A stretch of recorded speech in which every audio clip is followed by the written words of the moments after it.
साथियों, आज हम देश के 78वें स्वतंत्रता दिवस को मना रहे हैं। ये स्वतंत्रता बहुत बड़ी कुर्बानियों, बहुत बड़े बलिदानों, बहुत बड़े संघर्ष के बाद मिली है।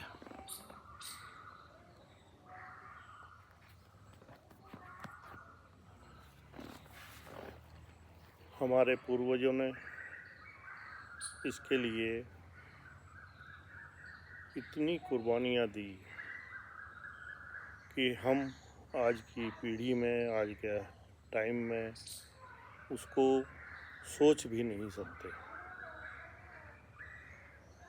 शुरुआत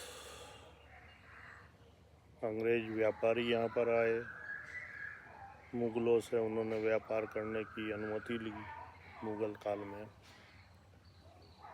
और धीरे धीरे वो व्यापारी बनकर ही देश पर काबिज होते चले गए। 1857 तक यही कहते थे कि साहब कंपनी की सरकार है, लेकिन कंपनी जो है वो एक शुद्ध व्यापारी थी। उसका काम, प्राथमिकता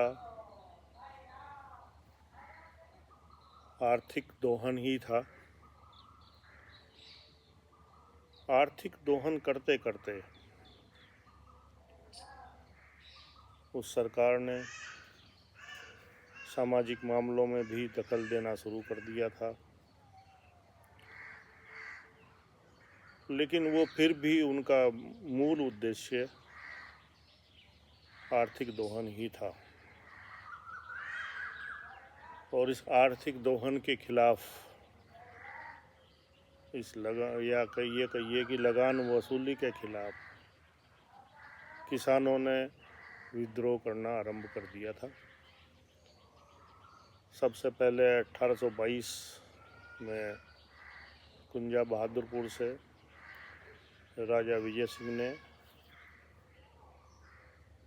लगान देने से या लगान में से अंग्रेज़ों को हिस्सा देने से मना कर दिया कंपनी सरकार को। नतीजतन उनका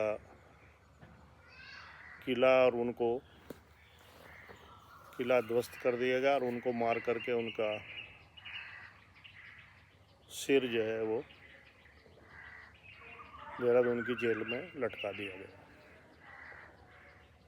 और इसी को आगे बढ़ाते हुए 1857 में मेरठ के धन सिंह कोतवाल जी के अग्रणी भूमिका निभाते हुए 10 मई 1857 को कंपनी सरकार के खिलाफ विद्रोह हुआ और लाल किले पर बहादुर शाह जफर का शासन स्थापित हो गया। उसके बाद ब्रिटिश गवर्नमेंट ने भारत की सत्ता को सीधे अपने हाथ में ले लिया। ये एक इतिहास है। और इसके बाद जो क्रांतिकारी गतिविधियां हुई हैं, उन्हें हम जो सामाजिक व्यक्ति हैं वो जानते हैं। आजकल की पीढ़ी उतना ही जानती है जितना उसको व्हाट्सएप पे या फेसबुक पे जानकारी मिलती रहती है या दी जाती है, प्राइवेट होती है। वो एक लंबा एक विषय है।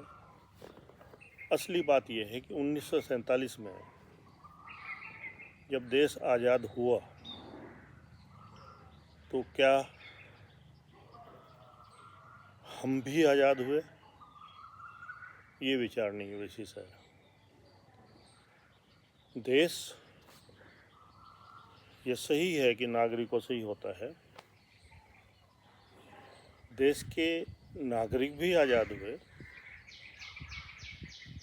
लेकिन आज़ाद सिर्फ अंग्रेज़ों की गुलामी से हुए। जहाँ तक हमने ये सोचा था कि नागरिक भी आज़ाद हो जाएंगे, उसके लिए संविधान बनाया, संविधान की धाराएं बनाई, संविधान सभा ने 4 साल तक अथक प्रयास किया, एक एक धारा पर, एक एक अनुच्छेद पर विस्तृत विचार विमर्श हुआ और फिर उसको एक शक्ल दी गई संविधान के रूप में, जो 26 नवंबर 1949 को भारत की पार्लियामेंट को सौंपा गया। उसी दिन संविधान सभा के सदस्य, ड्राफ्टिंग कमेटी के चेयरमैन और उस समय के कानून मंत्री डॉक्टर अम्बेडकर ने कहा था कि संविधान हमारा बहुत अच्छा बना है, लेकिन इसकी सफलता इस बात पर निर्भर करती है कि इसके चलाने वाले लोगों की मानसिकता क्या रहेगी। अगर वो अच्छे होंगे तो संविधान सफल होगा। मैं उसी पे आ जाता हूँ। जो प्रीएम्बल है हमारा, जो उद्देशिका है संविधान की, उसमें यही है कि हम भारत के लोग भारत को गणराज्य बनाने के लिए इस संविधान को आत्मार्पित करते हैं। संविधान में हमें अपने अभिव्यक्ति की आज़ादी, लेखन की आज़ादी, बोलने की आज़ादी, आगे बढ़ने की आज़ादी, संविधान सम्मत कार्य करने की आज़ादी, हमें जो हम चाहें उस धर्म को मानने की आज़ादी, हम जो संविधान सम्मत चीज़ें हैं उनके अनुसार इस देश को चलाएंगे। आज 77 साल हो गए हैं। इस विषय को फिर से सोचने की ज़रूरत है कि क्या हमें अपनी बात कहने की आज़ादी है, क्या हमें लिखने की आज़ादी है, क्या हमें अपने मन मस्तिष्क के अनुसार धर्म अपनाने की आज़ादी है, धर्म पर बोलने की आज़ादी है, या जो संविधान सम्मत कार्य नहीं है, चाहे वो सत्ताधारी लोगों के द्वारा किए जाएं या हमारी जो संवैधानिक संस्थाएं हैं, न्यायपालिका है उनमें सर्वोपरि,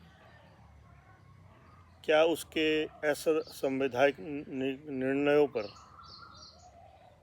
हमें बोलने की आज़ादी है, हमें उनकी आलोचना करने की आज़ादी है, क्या या ये संस्थाएं या ये सत्ता या ये पिछली सत्ता जो रही हैं या ये पिछले न्यायाधीश रहे हैं या न्यायालय रहे हैं, क्या उन्होंने निर्णय संविधान सम्मत दिए हैं? अगर नहीं दिए हैं तो क्या हम उनकी आलोचना कर सकते हैं? ये इन सभी का अगर हम उत्तर देखते हैं तो बड़ा बड़ा नहीं कहा जा सकता है। इसका अर्थ ये हुआ कि स्वतंत्रता देश को तो मिली है और ये कह सकते हैं कि देश चलाने वालों को भी मिल गई, लेकिन नागरिकों को स्वतंत्रता जो मिलनी चाहिए थी वो अभी मिली नहीं है। और सबसे बड़ी बात यह है कि अगर नहीं मिली है तो इसको लेने का उत्तरदायित्व किसके ऊपर है? जो सत्ता का दुरुपयोग करता है या अधिकारों का दुरुपयोग करता है या संविधान सम्मत कार्य नहीं करता अधिकार की वजह से, वो तो उसका उत्तरदायित्व तो हम कह सकते हैं वो तो नहीं करेगा। फिर उत्तरदायित्व किसके ऊपर आता है? उत्तरदायित्व निश्चित रूप से जनता के ऊपर ही आता है। आज तक देश में कोई रेफरेंडम तो हुआ नहीं है कि हम किसी विषय पर रेफरेंडम ले लें। तो फिर क्या हमारे पास इसका आंकड़ा है या आंकलन है कि सब कुछ सही हो रहा है?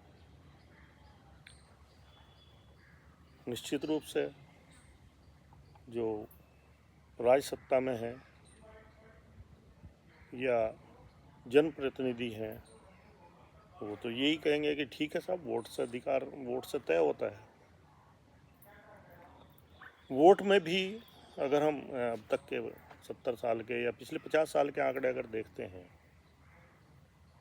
तो किसी प्रदेश में तो हो सकता है या किसी हिस्से में हो सकता है या किसी विधानसभा या सांसद में तो हो सकता है कि 51% मत मिले हों, लेकिन देश के स्तर पर तो ऐसा कभी नहीं हुआ 51% मत मिल गए हों। और अगर 51% नहीं मिले हैं तो उसको रेफरेंडम नहीं कहा जा सकता।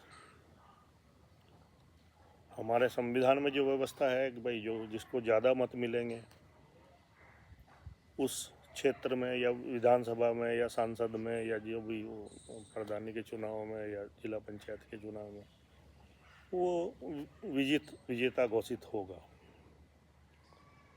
मैं उस प्रश्न पर नहीं जा रहा हूँ, ये ठीक है व्यवस्था, लेकिन हम ये कह सकते हैं कि यदि किसी मतदान में 51% मत नहीं आए हैं तो वो जनभावना तो नहीं है। संविधान सम्मत वो प्रतिनिधि है। हमें चाहिए क्या जो हमने अंगीकार किया था संविधान में? हमें चाहिए ये कि सत्ताधारी 51% मत लेने के योग्य बने और निश्चित रूप से यदि देश का विकास होना है या आने वाली पीढ़ियों का विकास होना है तो हमें इस व्यवस्था पे देश को लाना होगा। हमें जनप्रतिनिधियों को बाध्य करना होगा कि वो अपने कृत्यों से, अपनी गतिविधियों से, अपने ऐशो आराम को छोड़ करके जनता की जो ज़रूरतें हैं उनके अनुसार कार्य करके 51% मत लेने के योग्य बने। ये सभी के लिए है, मैं किसी विशेष पार्टी के लिए नहीं ये कह रहा हूँ। हमारी नागरिकों की इच्छा है कि नागरिक इस स्थिति को ले आए कि जनप्रतिनिधि जनता के कृत्यों के लिए, जनता को वास्तविक आज़ादी देने के लिए अपने आप को मोल्ड करें, अपने आप में परिवर्तन लाएं। अब ये बहुत हो गया कि आपने योजना बना करके इसकी वोट काट करके उसको खड़ा करके उसको पैसा दे करके उसको हरा करके